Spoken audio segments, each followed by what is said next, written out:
Oi, pessoal, tudo bem com vocês? Eu sou a Ana Paula, psicóloga. Estou aqui hoje para falar com vocês a respeito de um caso que aconteceu, há uns dias atrás, que foi justamente os 26 alunos que tiveram uma crise de ansiedade coletiva em uma escola pública de Recife.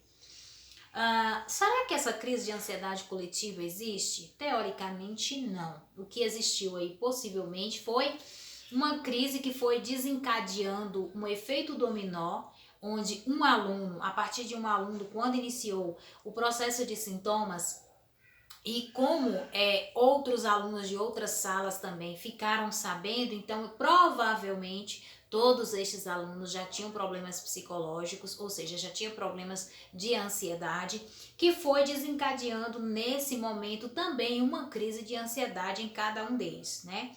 Então, o que pode ter acontecido foi justamente isso, né? Esse processo, esse efeito dominó que foi causando em cada um desses adolescentes conforme foram sabendo do que estava acontecendo na escola. É muito comum que isso ocorra. Inclusive, eu trouxe para vocês a questão de uma comparação de um filme, por exemplo, de um show de rock, onde todo mundo, né, quando está no show, num show de rock que é bastante instigante, né, a pular, a dançar, porque é um show agitado. Então isso vai fazendo que as pessoas também sintam essa adrenalina, né, do próprio show, da própria música. Então é instigante, digamos que é contagiante. Então o que aconteceu com estes adolescentes possivelmente foi esse efeito dominó causado em cada um desses adolescentes conforme eles foram sabendo do que estava acontecendo com os outros alunos, né? Foram alunos que foram de turmas diferentes, alunos que estavam também numa semana de prova, uma semana bastante, digamos que agitada, muito. Os próprios adolescentes, inclusive, já são ansiosos por si só, porque nessa fase é uma fase onde eles estão, digamos assim, em confronto com o mundo externo. Então tudo para eles acabam sendo, de um certo modo, amedrontador, né? Digamos que essa semana de provas veio assim em uma época de, ainda que as pessoas estão vivenciando, né, esse período pandêmico, estamos saindo desse período, mas estão aí, digamos que as consequências de tudo que vivenciamos, né, nesses 2 anos aí, mas que os alunos tiveram apenas aulas online, né, ou seja, eram mais tranquilas de um certo modo, mas que permitiu que esses alunos não tivessem uma preparação para um enfrentamento de situações como essas, né? Alunos aí numa faixa etária de 11 a 13 anos, a 15 anos, estão vivenciando bastante conflitos, bastante sintomas, né? Decorrentes, inclusive, desse período pandêmico que gerou, né, tem gerado bastante consequências na vida das pessoas, principalmente na vida dos pequenos, né, de crianças e de adolescentes. Então, o que pode ter acontecido nestes dias, aliás, neste dia na escola, né, foi justamente esse efeito dominó que ocasionou, né, na vida de cada um desses adolescentes esse medo, porque possivelmente cada um deles ali já tinha também um problema de ansiedade, que inclusive precisa ser trabalhado, precisa ser tratado, e que desencadeou nesse dia uma série de sintomas em conjunto, porque foram sabendo de outras pessoas que estavam passando por aquilo, né? Uma coisa que é bem interessante, pessoal, que vocês façam em casa, que eu indico, oriento, é que os adolescentes, eles precisam ser escutados. E sintomas muito comuns que acontecem geralmente nessa faixa etária são comportamentos diferentes, como o filho começa a ficar muito isolado, começa a não falar mais tanto com os pais. Os pais passam a não se preocupar tanto porque diz assim, mas meu filho em casa ele não conversa muito, mas ele fica o tempo todo conversando com os amigos da escola. Ou eles preparam encontros nos finais de semana e sempre saem juntos, se divertem. Mas em casa eles são mais fechados, né? Mais introvertidos, mais, digamos assim, introspectos, né? Eles não costumam falar muito sobre si mesmos.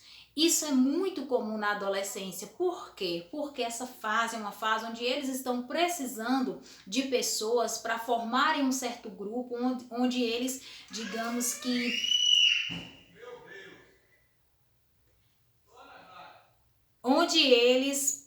digamos que estão procurando um certo grupo, é como se fossem para eles uma certa tribo onde eles se encontram, onde eles se percebem do mesmo modo, com os mesmos pensamentos, com os mesmos jeitos, com as mesmas formas de se vestir, de pensar, de agir. Inclusive, adolescentes costumam ser muito inconsequentes, fazem parte desse processo da adolescência, onde eles querem experimentar, digamos assim, coisas diferentes para se sentir aceito dentro de um determinado grupo. Por isso que às vezes eles fazem coisas que são consideradas pelos pais incomuns e os pais muitas vezes não sabem lidar com isso, e essa é a grande questão. Mas o fato é que o pai e a mãe têm que ser uma pessoa de uma escuta, digamos assim, de uma escuta bem sucedida com este adolescente, com esse filho, porque muitas vezes o filho não sabe também como chegar até o pai, até a mãe e falar o que está sentindo e dizer que está passando por um processo, digamos assim, de turbulências emocionais e que precisa ser escutado. Ele não sabe dizer, direcionar o pai e a mãe desse modo. Mas o que pode acontecer é que os pais podem criar, digamos que, métodos para que o filho se dirija a eles falando de si mesmo, falando dos seus sentimentos, talvez não de uma forma direta, mas talvez de uma forma indireta. Por exemplo, eu tenho um material onde eu costumo trabalhar com adolescentes, porque até dentro do próprio consultório facilita bastante essa escuta, né? Facilita bastante esse diálogo, né, que é feito para que a gente possa compreender o que eles estão sentindo. Esse material são caixinhas de perguntas, né? Como se fosse um livro de é um livro de caixinhas onde a gente vai tirando ali vários folhetinhos que tem diversas perguntas a respeito deles mesmos e eles vão nos respondendo, isso vai direcionando um diálogo aberto e facilita bastante esse processo, né, de entendimento desse adolescente. Então isso é muito importante. Gente, tá muito barulho aqui em casa porque hoje é final de semana, então tá todo mundo em casa. O pessoal aqui, meu esposo tá ali mexendo, acho que lavando o carro na garagem. Minha outra filha tá cuidando da minha filha menor, mas vocês estão percebendo aí que o barulho está muito, né? Mas tudo bem, é mãe piscinha em ação, né? Então vamos lá. Então, pessoal, e aí eu estava dizendo a vocês que existe, né, técnicas, existem métodos que podem ser criados para que facilite esse diálogo entre pais e filhos, né? Porque para os pais é difícil direcionar um diálogo com os filhos porque percebem que eles são muito fechados com os pais, e para os adolescentes também é muito difícil se direcionar aos pais querendo conversar. Por exemplo, eu tenho uma filha de 13 anos que durante um tempo foi muito difícil existir esse diálogo entre a gente. Eu percebi alguns sentimentos, alguns comportamentos diferentes, né? Só que hoje nós mantemos um diálogo completamente aberto, onde ela fala realmente do que sente. Isso facilitou bastante, eu oriento. E é a partir disso que facilita muito esse processo, que facilita bastante esse processo de escuta porque esse adolescente ele vai ser orientado da melhor forma possível, mas ele só pode ser orientado da melhor forma possível quando o pai e mãe se direcionar a ele, né, fazendo essa escuta com acolhimento, que é o que mais eles necessitam. Quando eles não se sentem, pessoal, acolhidos em casa, é muito difícil para o adolescente chegar até o pai e a mãe e dizer o que está sentindo. É lógico que eles vão procurar outras pessoas, outros amigos que os entendam, sabe? Que fazem parte desse grupo que eles estão querendo fazer parte para se enturmar, né? Eles vão procurar uma tribo, um grupo com que faça que eles se sintam aceitos. Então, precisa que o pai e a mãe tenham liberdade para chamá-los, né, para acolher dentro desse processo de escuta, entender sem julgamento, porque um dos grandes problemas dos adolescentes hoje em dia com os pais são justamente a questão dos julgamentos. Né? Os pais sempre se direcionam, mas você é isso, mas você faz isso, mas você não me escuta. Ou seja, tem sempre um julgamento a respeito do filho. Mas o que é necessário que aconteça é escuta, mesmo que você tenha algo a dizer, espere que seu filho fale, né? Deixe que ele fale tudo e depois você também vai pedir que ele te escute. E aí você vai passar a orientar da melhor forma possível. Senão vai causar um conflito e não vai resolver nada, tá certo? Então esse é o nosso vídeo de hoje.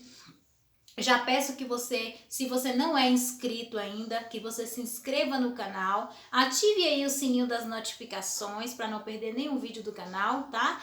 E dê o seu like, compartilhe com outras pessoas, coloque nos comentários o que vocês gostariam que eu continuasse trabalhando aqui com vocês, tá certo? Então esse é o nosso vídeo, um grande beijo e tchau, tchau!